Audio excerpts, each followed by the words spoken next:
Hello friends, मेरे YouTube channel पर आप सभी का बहुत बहुत स्वागत है। मैं हूं डॉक्टर MP शर्मा। आज ही शुरू करने अपन एक नया टॉपिक, सेक्स लिंक्ड इनहेरिटेंस, लिंग संलग्न वंशागति। और टॉपिक शुरू करने से पहले कुछ बातें अपन दोहरा लें तो सुविधा रहेगी, रिकलेक्ट कर लेंगे अपन। हमारे में 23 जोड़े क्रोमोसोम्स के हैं। इनमें से 22 जोड़े ऑटोसोम्स कहलाते हैं, काय गुणसूत्र कहलाते हैं, जो विभिन्न प्रकार के गुणों के लिए उत्तरदायी हैं। लेकिन एक जोड़ा गुणसूत्र का ऐसा है जो लिंग के निर्धारण के लिए है, और वो XY प्रकार के हैं। महिलाओं में XX होते हैं और पुरुषों में XY होते हैं। इस X क्रोमोसोम पर जितने भी जीन होते हैं वो सेक्स लिंक्ड जीन कहलाते हैं, लिंग संलग्न जीन कहलाते हैं। इनमें से 5 जीन ऐसे हैं जो बीमारियों के हैं। ये 5 जीन हैं, ये बीमारियों के, वर्णांधता, हीमोफीलिया A, हीमोफीलिया B, फेब्रे का रोग और लेश-निहान का रोग। और ये सारे के सारे जीन म्यूटेशन से बने हैं और सारे के सारे रिसेसिव हैं। यानी यदि एक डोमिनेंट जीन होगा, एक रिसेसिव जीन होगा, तो ये रिसेसिव जीन, बीमारी का जीन प्रकट नहीं होगा, लेकिन ये प्रकट हो जाता है जब ये अकेला होता है। और अपन जानते हैं कि पुरुषों में केवल एक ही X क्रोमोसोम है, इसलिए पुरुषों में ये जीन जब भी होता है तो प्रकट हो जाता है।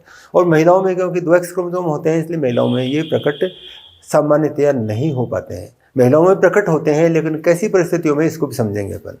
तो ये 5 रोग हैं हमारे जो सेक्स लिंक्ड डिजीज कहलाती हैं, और इन सब की वंशागति एक ही तरह की है, इन सब का इनहेरिटेंस एक ही तरह का है। डिफरेंस क्या है इनमें? डिफरेंस ये है कि हमारे में, मनुष्यों में, इनकी प्रतिशतता कितनी है, यानी कितने प्रतिशत लोगों में ये रोग पाया जाता है, पहली चीज़। इनके लक्षण क्या हैं, और दूसरी चीज़ ये कितने खतरनाक हैं। तो अपन शुरू कर रहे हैं पहले इसका इनहेरिटेंस। तो अपन कोई एक रोग मान लें, जैसे अपन मान लें वर्णांधता को मान लें, कलर ब्लाइंडनेस को मान लें, जिसको डाल्टनिज्म भी कहते हैं, इसको मान लें अपन।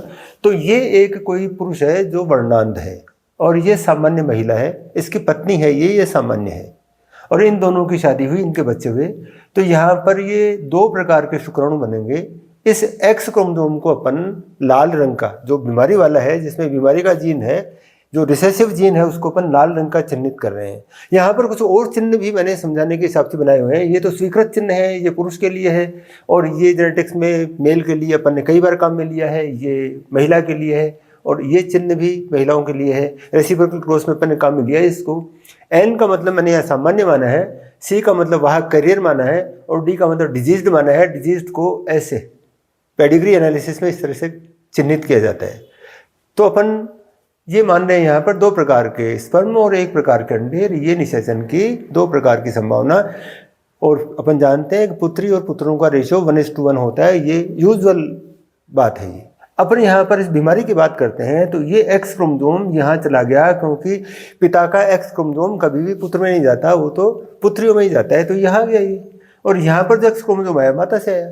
तो ये पुत्र तो रोगग्रस्त नहीं है, ना कैरियर है, ना रोगग्रस्त है, ये बिल्कुल सामान्य है। ये तो N का मतलब नॉर्मल, और ये सामान्य है, ये पुत्र है इनका। और ये लड़की है, इसके अंदर एक X क्रोमोसोम आ गया, तो ये कैरियर होगी, ये वाहक होगी, क्योंकि इसने, इस जीन ने या इस क्रोमोसोम ने इसके प्रभाव को प्रकट नहीं होने दिया, इसलिए ये कैरियर है। अब ये लड़की बड़ी हुई, और बड़ी होकर इसकी शादी होती है एक सामान्य लड़के से। ये लड़का सामान्य अब की बार। तो यहाँ पर अंडे 2 प्रकार के होंगे, और अंडे 2 प्रकार के होंगे। एक में तो ये लाल रंग का बनाया अपने डिजीज्ड, एक में तो ये डिजीज वाला X क्रोमोसोम है, एक में सामान्य X क्रोमोसोम है। और यहाँ पर दोनों सामान्य है, लेकिन एक X वाला एक Y वाला 2 प्रकार के शुक्राणु बनेंगे। तो 2 प्रकार के अंडे, 2 प्रकार के शुक्राणु 4 प्रकार से जुड़ सकते हैं, 4 प्रकार से निषेचन हो सकता है इनका। एक तो ये संभावना बनती है, यहाँ से आ गया, यहाँ से आ गया, ये तो सामान्य पुत्री होगी। और एक ये यहाँ से आ गया, एक यहाँ से आ गया, ये अपनी माँ की तरह से है, ये कैरियर पुत्री होगी। यहाँ पर ये X और Y, ये लड़का होगा और ये सामान्य होगा। और ये जो लड़का होगा जिसमें ये X क्रोमोसोम गया, ये Y क्रोमोसोम आया, ये लड़का डिजीज्ड है, ये बीमार है, ये D का मतलब डिजीज, और ये पुत्र है, ये डिजीज्ड पुत्र है। तो रोग कहाँ गया? ये रोग यहाँ से, इस व्यक्ति से पुत्री के थ्रू उसके पुत्र में गया। तो इस लड़के में रोग कहाँ से आया? नाना से आया इसमें रोग। फिर ये जिसका नाना मरेगा उसमें रोग जाएगा, यानी ये रोग इसके दोहिते में गया पुत्री के थ्रू, और इसकी पुत्री के थ्रू इसके दोहिते में जाएगा। तो इस प्रकार इधर पुत्रियां हैं, उनके अंदर रोग नहीं है, वो तो वाहक हैं, और उधर पुत्र हैं, वो रोगग्रस्त हैं। तो इस तरह की अनुवांशिकी को रोग यहाँ से यहाँ वाहक के रूप में गया, फिर यहाँ गया, फिर यहाँ गया, फिर यहाँ गया, यहाँ सारे वाहक, वहाँ सारे रोगग्रस्त। इसलिए इसको जिग-जैग या क्रिस क्रॉस इनहेरिटेंस कहते हैं। तो क्या पुत्रियां कभी बीमार नहीं हो सकती हैं? हो सकती हैं, एक शर्त पर कि जब इस प्रकार की शादी हो, जब लड़का तो रोगग्रस्त हो और लड़की वाहक हो। लड़का रोगग्रस्त हो, लड़की वाहक हो, तो दो प्रकार के तो अंडे बनेंगे, दो प्रकार के शुक्राणु बनेंगे। और पुनेट स्क्वायर में अपन ने यहाँ रखा, तो ये जो संभावना है, ये लड़की है और रोगग्रस्त होगी, ये लड़का है, ये रोगग्रस्त होगा, ये वाहक लड़की है, ये सामान्य लड़का है। 4 प्रकार की संभावना है। इस चेकर बोर्ड में आप ध्यान से देख लें, 4 प्रकार की संभावना है। यहाँ पर 1 प्रकार की संभावना है कि लड़की होगी और रोगग्रस्त होगी। तो ऐसी स्थिति में लड़कियां रोगग्रस्त हो सकती हैं, अन्यथा नहीं होती। और ये स्थिति सामान्यतया नहीं होती है क्योंकि इन जीन की फ्रीक्वेंसी, इन जीन की आवृत्ति, इन जीन की प्रतिशतता हमारे समाज में इतनी कम है कि सामान्यतया ऐसा नहीं होता। लेकिन वहाँ पर ज़्यादा संभावना बन जाती है इनके होने की, जहाँ पर कजिन्स में शादियाँ होती हैं। एक ही खानदान में जब ये जीन चल रहे हैं और वहाँ पर इनब्रीडिंग होती है, कजिन्स में शादियाँ हो जाती है, तो इस बात की काफ़ी प्रबल संभावना हो जाती है और तब लड़कियां भी रोगग्रस्त हो सकती हैं, अन्यथा नहीं होती हैं। तो इन सारी बीमारियों में कॉमन चीज़ क्या है? कॉमन तो अनुवांशिकी है। और भिन्न क्या है? भिन्नता इनका खुद का, यानी इनके लक्षण क्या है और ये कितनी खतरनाक है, ये इनकी भिन्नता है। तो कॉमन बात अपन ने समझ ली है। अब अपन एक एक करके इनकी बीमारियों के लक्षण को और इनकी कुछ विशेष बातें जो परीक्षा में महत्वपूर्ण हो सकती है उनको अपन समझेंगे। लेकिन अब मैं बीच में एक बात आपसे कह रहा हूँ, यदि वीडियो आपको पसंद आए तो उसको लाइक करें, शेयर करें और चैनल को सब्सक्राइब करें, जिससे आपको आने वाली वीडियो जल्दी जल्दी मिल सके। तो चलिए पढ़ते हैं अपन एक एक करके इन 500 बीमारियों को। अब अपन पहले बात करते हैं कलर ब्लाइंडनेस की, वर्णांधता, डाल्टनिज्म भी जिसको कहते हैं। हमें रंगों का ज्ञान कौन्स के द्वारा होता है। कौन्स पाए जाते हैं रेटिना में, और यदि कौन्स ठीक से डेवलप नहीं हो तो हमें रंगों का ज्ञान नहीं हो पाएगा। और ऐसा होता है इस बीमारी में। कौन्स के डेवलपमेंट के लिए जो जीन है वो एक्स क्रोमोसोम पर पाए जाते हैं और जीन में म्यूटेशन हुआ जिससे कौन ठीक से डेवलप नहीं हुए, और रोग है वो वर्णांधता है, रंगों को ठीक से नहीं पहचान सके। कितने प्रतिशत लोगों में होता है ये? 8% मेल्स में, 8% मेल्स में है। ये काफ़ी प्रचलित बीमारी है ये, लेकिन महिलाओं में ये 0.5% ही है, क्योंकि ये पुरुषों में इतना ज़्यादा है रोग कि महिलाओं में भी आ जाता है ये तो वर्णांधता। नेक्स्ट है हीमोफीलिया ए, ब्रीडर्स डिजीज, और इसमें उत्परिवर्तित जीन वो प्लेटलेट फैक्टर 8 नहीं बना पाता।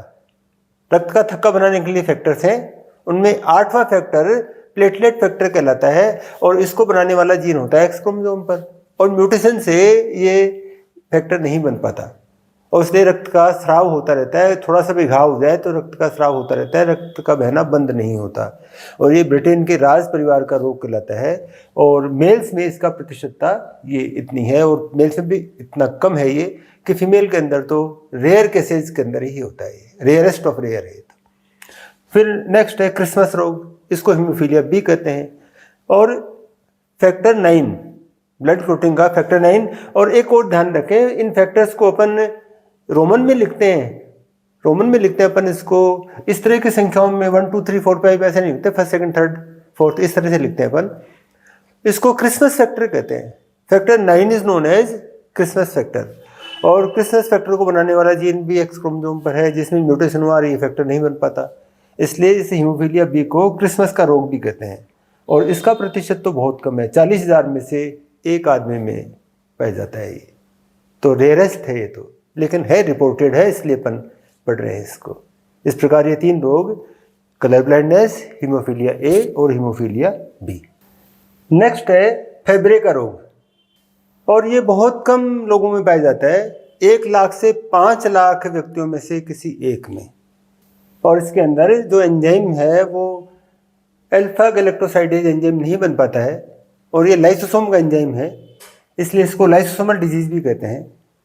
और इस एंजाइम की कमी से लिपिड का उपापचय ठीक से नहीं होता, और जो अंग प्रभावित हैं उनमें वृक्क है और हृदय है। तो ये खतरनाक रोग है फेब्रे का रोग।